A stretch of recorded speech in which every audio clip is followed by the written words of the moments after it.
오늘도 주의 성전 가운데 나오신 모든 주의 백성들 가운데 하나님께서 크신 은혜와 능력과 그리고 기도의 응답으로 함께하여 주실 줄로 믿습니다.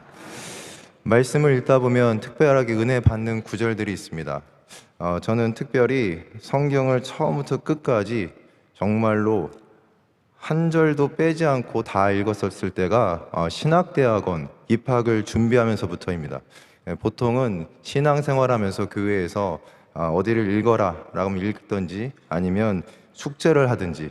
근데 제가 신학대학원을 준비할 때 저를 지도해 주셨던 목사님께서 시간도 별로 없는데 제가 공부 상당히 늦게 시작했거든요. 근데 저한테 하시는 말씀이 하나님 앞에 무엇인가 드리고 시작하는 게 좋지 않겠느냐, 그러면서 성경 전체를 한번 읽으라는 겁니다.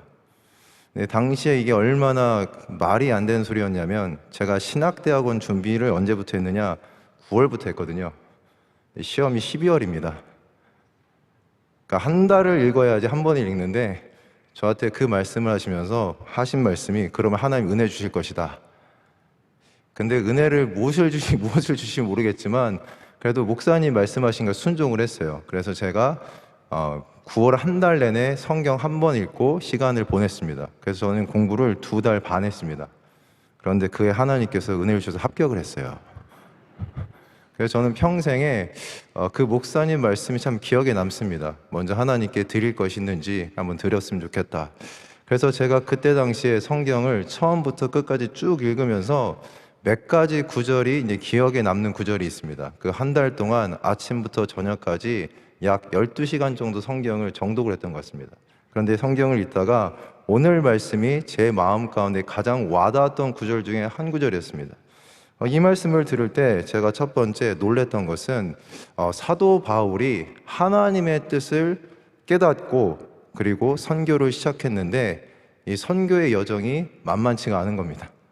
두 번째로는 사도 바울 정도 되면 이미 앞에서 보면 능력과 권세가 있었고, 사도 바울이 거의 죽은 자도 살리고 많은 사람들 치유했고, 그리고 예수 그리스도의 복음을 위해서 헌신을 했고, 또한 예수 그리스도의 복음의 능력이 나타났고, 심지어는 사도회의에 가서 많은 것들을 해결하고 다시 출발하는 2차 선교 여행입니다. 얼마나 참 그전까지의 많은 일들이 있었고 열매가 있었고, 많은 사람들이 사도 바울에 대해서 인정을 했고, 심지어는 하나님께서도 그의 모든 사역을 인정하셨기 때문에 하나하나 잘 풀리는 과정이 있었습니다. 근데 오늘 말씀은 시작부터가 무엇인가 잘 안 되는 겁니다. 오늘 말씀 처음 읽었던 사도행전 15장 36절로 41절 말씀에 보면 이게 2차 선교 여행의 시작입니다.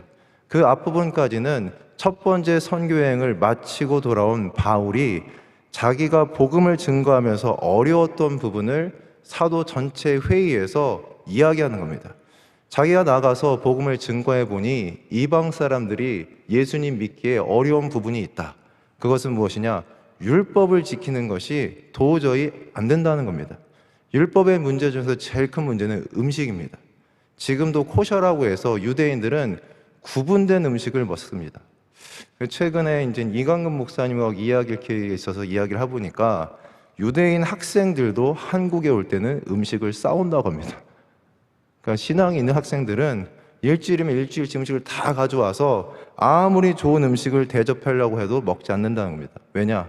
그 안에 코셔가 아닌 음식이 단 하나라도 있으면 이것이 부정해지기 때문에 이 친구들은 지금도 신앙이 있고 율법을 따르겠다고 결정한 사람들은 한국에 오면서 학생들조차 한 주치를 다 가져와서 절대로 대접 안 받고 그것만 먹는다는 겁니다.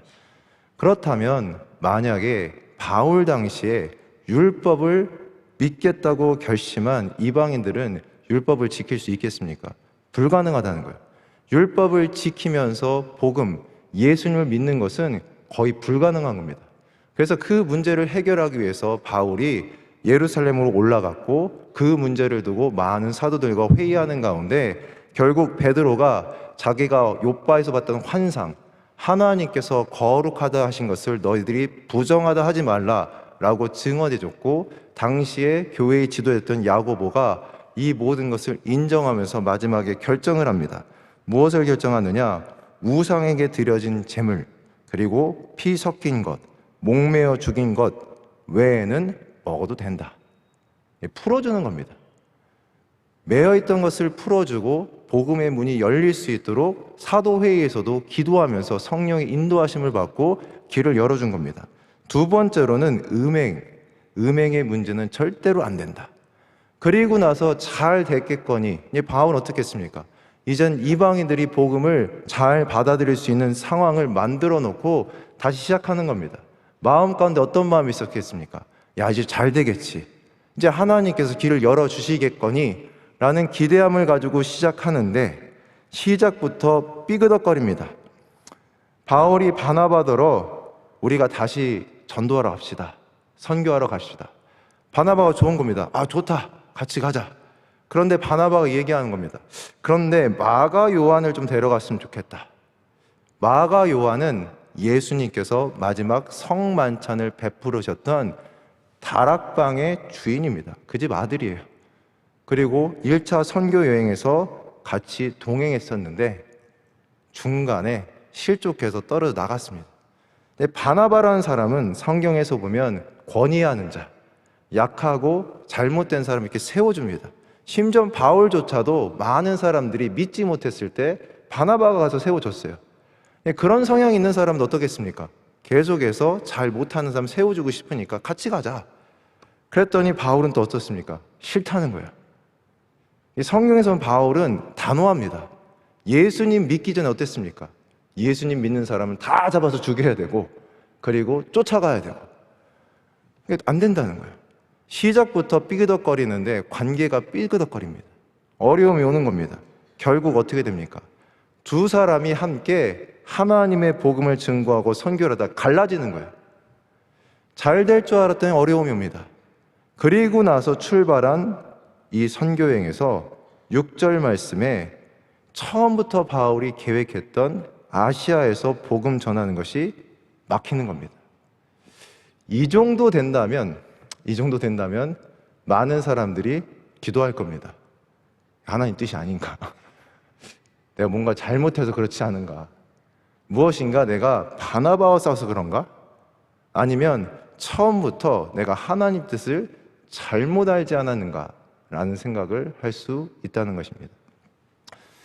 제가 최근에 담임 목사님과 원로 목사님 배려로 이스라엘 갔다 왔습니다. 그러니까 이제 11일 정도 갔다 왔고 출발할 때 제가 이렇게 상황을 보니까 코로나가 다시 올라가고 있었습니다. 그래서 당시에 제가 예상을 했습니다. 한국 돌아올 때 한 7, 8만 되지 않을까? 라고 돌아왔는데 거의 맞췄어요. 영감이 있는 건지 그래서 돌아오면 생각했습니다. 야, 이 산상성이 쉽지 않겠는데? 그랬더니 돌아올 때 안 그래도 좀 어려워졌어요. 심지어는 중고등부 수련회는 조금 계획을 수정했습니다.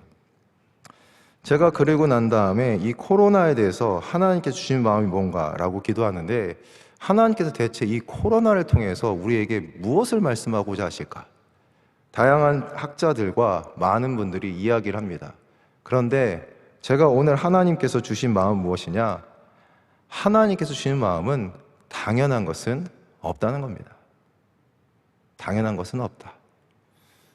저희가 돌아보면 예전에는 당연히 교회에 모였습니다. 우리가 언제나 당연히 하나님 앞에 예배드릴 수 있었습니다. 우리가 당연히 찬양대에서 입 벌려서 크게 찬양하며 기뻐할 수 있었습니다. 우리가 당연히 산에 올라가서 내가 시간만 된다면 기도할 수 있었습니다. 그전에는 내 자녀를 학원만 보내지 않는다면 수련회 보내서 은혜 받게 할 수도 있었습니다. 다 당연했다는 겁니다. 심지어는 특별 새벽 집회, 당연히 모여서 기도하는 것이고 당연히 온 성도들이 한 명도 빠짐없이 단 하루라도 나와서 은혜 받고 기도의 제목을 내놓고 응답받는 것이 당연했습니다. 저는 작년 9월 특별 새벽 집회 제가 담당이었습니다. 제가 담당이었을 때 제일 힘든 게 있었습니다. 그때 당시에 방역이 얼마나 애매했는지 이 넓은 예배당에 49명 이상 못 들어옵니다. 생각을 해보십시오. 여기가 49명입니다. 1층, 2층 나눠서 49도 아니고 이 전체 성전에 한 건물이니까 49명 외에는 들어가면 안 됩니다. 더 재미있는 건 뭐냐? 밑에 있는 임마누엘실도 49명입니다. 옆에 있는 호산나실 49명입니다. 이게 말이 안 되잖아요. 그런데 그렇게 하라는 거예요. 아무리 얘기해도 통하지는 않습니다. 그래서 작년 9월 특별새벽 집회는 그렇게 각 부속실마다 부속실의 10% 그리고 아무리 커도 49명 계산을 했습니다. 몇 명 되나? 1000몇 명 되더라고요. 작년 9월 특별새벽 제일 힘들었던 거는 1000몇 명 하루에 올 수 있는데 누구를 오게 해야 되느냐. 기억나십니까? 서로 오시겠다고. 제가 담당자로 나와보니까 3시 반인데 줄 서서 안 넣어준다고 화내시는 분들 많이 봤습니다. 당연한 게 없습니다. 당연한 것이 있는 것이 아니라 하나님께서 길 열어주셔야 우리가 은혜 받을 수 있는 줄로 믿습니다. 우리가 선교를 하니까, 예배를 드리니까, 기도하니까 당연히 하나님께서 길 열어주시겠거니 아닙니다. 하나님께서 이 코로나 시대에 우리에게 주신 하나님의 메시지, 제가 느끼는 것은 당연한 것이 있는 것이 아니라 하나님께 기도하고 간구했을 때 하나님께서 길 열어주시고 문제를 해결해 주시고 하나님께서 그 가운데 열어주심을 경험케 하시는 줄로 믿습니다. 예수님께서도 십자가에 못 박히시면서 겟세마네 동산에서 3번이나 기도하셨습니다. 주님의 뜻을 이루기 위해서 주님께서도 땀방울이 핏방울이 되기까지 3번을 기도하시고 하늘의 천사가 나타나 예수님을 도왔다라고 성경이 기록하고 있습니다. 그리고 야곱은 주님의 뜻대로 그의 고향과 본토 친척에게 돌아갈 때 그는 야복강가에서 천사와 씨름했습니다. 그렇습니다. 하나님의 뜻대로 나아갈 때 우리는 당연하다고 생각합니다. 그러나 절대로 당연한 것이 아니라 그 가운데 우리가 하나님께 기도하고 간구했을 때 하나님께서 길 열어주시고 우리에게 은혜 베풀어 주실 줄로 믿습니다. 우리가 기도해야 됩니다. 우리가 주님 앞에 간구해야 됩니다. 당연한 것이 있는 것이 아니라 우리가 깨어서 하나님께 간구할 때 하나님께서 막혀있는 모든 담들을 허물어 주시고 문을 열어주시고 길을 열어주시고 그 가운데 하나님께서 모든 것을 주관하심을 우리에게 깨닫게 하여 주시는 줄로 믿습니다. 그렇기 때문에 이번 산상성의 기간 함께 기도하시기를 바랍니다. 당연히 모여서 기도하는 것이 아닙니다. 이것을 위해서 사모한 분들이 함께 기도했기 때문에 하나님께서 길을 열어주신 것입니다. 어저께 영상으로 산상성회를 이렇게 보는데 저는 마음 가운데 참 감사했습니다. 방송인데 말할지 모르겠지만 가득 차 있더라고요. 꽉 차 있어서 너무 감사했습니다. 많은 분들이 원로 목사님 말씀을 들으면서 사모하는 진료로 쭉 앉아있는 모습 보면서 마음 가운데 감동이 있었습니다. 하나님께서 몇 년 만에 이렇게 산상성회를 열어주시고 주의 성산에서 간구하는 심령으로 기도할 수 있도록 길 열어주신 것에 너무나 감사했습니다. 남아있는 모든 교회 행사도 마찬가지입니다. 2차 산상성회도 기도할 때 하나님께서 우리에게 길을 열어주실 줄로 믿습니다. 남아있는 중고등학교 수련회, 청년대학부 수련회 당연히 길 열리는 것이 아니라 하나님께서 길 열어주실 때 우리 사랑하는 자녀들이 함께 모여 주님을 찬양하고 예배하고 주님 앞에 간구하고 뜨거운 심령으로 그리고 성령의 충만함으로 하나님께 나아갈 수 있는 기회를 주님께서 허락하여 주실 줄로 믿습니다. 그렇기 때문에 우리는 우리의 길이 막힐 때 어떻게 해야 되겠습니까? 절대로 포기해서는 안 됩니다. 잠언 24장 16절 말씀에 대저 의인은 7번 넘어질지라도 다시 일어나려니와 악인은 재앙으로 말미암아 엎드러지려니라. 하나님의 사람들 의인은 7번 넘어져도 다시 일어나는 것입니다. 갈라디아서 6장 9절 말씀에 우리가 선을 행하되 낙심하지 말지니 포기하지 아니하면 때가 이름에 거두리라. 우리의 삶 가운데도 하나님께서 우리를 불러주셨습니다. 우리가 하나님의 축복과 은혜 가운데 살기를 원하십니다. 그러나 하나님의 뜻대로 살아갈 때 어려움이 있을 수 있습니다. 막힐 때가 있습니다. 그때 어떻게 하셔야 되겠습니까? 하나님의 뜻대로 행할 때 더 많은 어려움과 난관이 있다는 것입니다.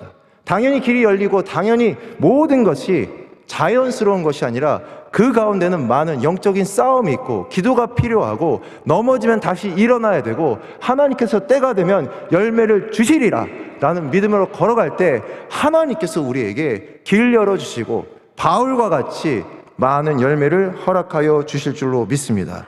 그렇기 때문에 막힐 때는 두 번째, 하나님의 계획을 인정해야 됩니다. 나의 계획이 아닙니다. 내가 볼 때가 아닙니다. 하나님의 그 놀라우신 계획을 인정해야 됩니다. 잠언 16장 9절 말씀에 사람이 마음으로 자기의 길을 계획할지라도 그의 걸음을 인도하시는 이는 여호와이시니라. 우리가 계획할 수 있습니다.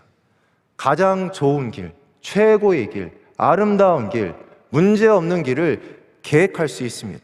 그러나 그 길을 인도하시는 것은 여호와 하나님이십니다. 하나님께서는 차선책으로 우리에게 대하지 않으십니다. 하나님께서 언제나 최고의 길, 우리가 예상하지 못한 길, 그리고 하나님의 영원하신 계획 가운데 하나님께서 우리를 인도해 주시는 것입니다. 한번 살펴보십시오. 사도 바울이 결국은 하나님의 뜻대로 아시아가 아닌 마케도니아로 갔습니다. 그의 마지막은 로마에서 순교당하는 것입니다. 그의 인생만 딱 잘라놓고 봤을 때 그의 인생이 얼마나 많은 열매가 있었느냐 다시 물어본다면 그의 끝과 그리고 그의 인생을 바라보면 고난과 아픔과 그리고 마지막은 순교입니다. 그런데 지금도 우리가 사도 바울에 대해서 왜 인정합니까? 그의 놀라운 열매가 지금도 계속해서 열매를 맺고 있기 때문입니다. 하나님의 계획은 영원한 계획 가운데, 영원한 시간 가운데 있다는 겁니다. 우리의 인생을 넘어서서 우리의 후대, 우리 자손 만대를 향한 하나님의 계획이 있다는 것입니다. 아브라함을 살펴보십시오. 아브라함은 그의 인생 가운데 그의 마지막에 그에게 얻은 아들은 단 하나입니다. 하나님께서 딱 하나, 이상만 인정하셨습니다. 그에게 하늘의 별과 같이 땅의 모래와 같이 내가 많은 자손을 너에게 허락하리라 라고 말씀하셨지만 그의 마지막 순간 그에게 주어진 것은 이삭 하나입니다. 그러나 지금 우리가 돌아보면 어떻습니까? 우리도 믿음으로서는 아브라함의 자손이라고 합니다. 하나님의 영원하신 계획, 그의 놀라우신 계획은, 그의 인도하심은 우리가 도저히 계산할 수도 측량할 수도 예상할 수도 없다는 것입니다. 그렇기 때문에 우리는 하나님의 계획을 인정해야 될 줄로 믿습니다. 그렇다면 이러한 영적인 많은 싸움 가운데 우리가 어떻게 포기하지 않고 하나님의 계획을 인정하며 나아가야 되겠습니까? 제가 이번에 여리고성을 한번 가봤습니다. 여리고성 갔는데 갔다가 제가 담임 목사님께서 예전에 설교하신 부분들이 기억이 났습니다. 여리고성이 정말로 오래된 성이고 견고한 성이고 그리고 아주 큰 성이다. 가서 보니까 정말로 그렇더라고요. 근데 같이 갔던 이강근 목사님께서 그 말씀하시는 겁니다. 이 여리고성을 어떻게 무너뜨린지 한번 상상해 보라고 상상을 해봤습니다. 그랬더니 성경에 어떻게 써 있습니까? 그냥 하나님께서 광야길을 행하면서 매일 어떻게 하십니까? 구름 기둥이 이렇게 움직이면 따라갑니다. 불기둥이 밤에도 일어나면 따라갑니다. 그들이 했던 것은 무엇이냐? 보고 따라가는 게 답니다. 광야에서 한 것은요, 하나님께서 인도하시면 따라가는 겁니다. 그냥 따라가고 걸어가는 겁니다. 근데 여리고성은 어떻게 무너졌느냐? 광야에서 하나님께서 명하신 것을 그대로 순종했을 때 성이 무너졌다는 겁니다. 하루에 한 번 돌아라. 일곱째 날은 나팔을 불고 소리 질러라. 특별한 것이 없습니다. 그냥 광야에서 걷던 대로 걸었던 겁니다. 순종하며 걸었던 겁니다. 그랬더니 막혀있던 것들이 허물어지고 여리고성을 정복할 수 있었습니다. 우리가 막혀있을 때 포기하지 않고 하나님의 계획을 인정하며 우리는 어떻게 해야 되겠습니까? 하나님의 말씀대로 걸어만 간다면 우리의 앞에 있는 모든 여리고성들, 우리를 가로막고 있는 모든 난관들이 다 무너져 내릴 줄로 믿습니다. 산상성의 기관입니다. 영적인 절기입니다. 영적인 절기, 이 절기 가운데 기도하시기 바랍니다. 은혜 받으시길 바랍니다. 그리고 가장 큰 은혜 받는 명성교회 교인들 되기를 소망합니다. 사모함을 가지십시오. 사모함을 갖고 주의 성산에 꼭 올라가십시오. 사모하는 심령을 가지고 올라가는 그 발걸음, 사모하는 심령을 갖는 그 순간부터 하나님께서 기억하실 겁니다. 어렵게 결단한 그 마음을 주님께서 알아주실 것입니다. 내 마음에 있는 소원조차도 주님 아시고 그 발걸음 하나하나 주의 성산에 도착해 무릎 꿇는 순간 이미 하나님께서 다 응답해 주시고 이번 모든 산상성의 기간을 통해서 하나님께서 막혀있고 어렵고 힘든 모든 문제들이 주의 은혜 가운데 잘 풀리고 그리고 여리고성이 무너지며 그리고 무엇보다 하나님의 뜻과 계획을 깨달을 수 있는 거룩한 영적인 절기가 될 줄로 믿습니다.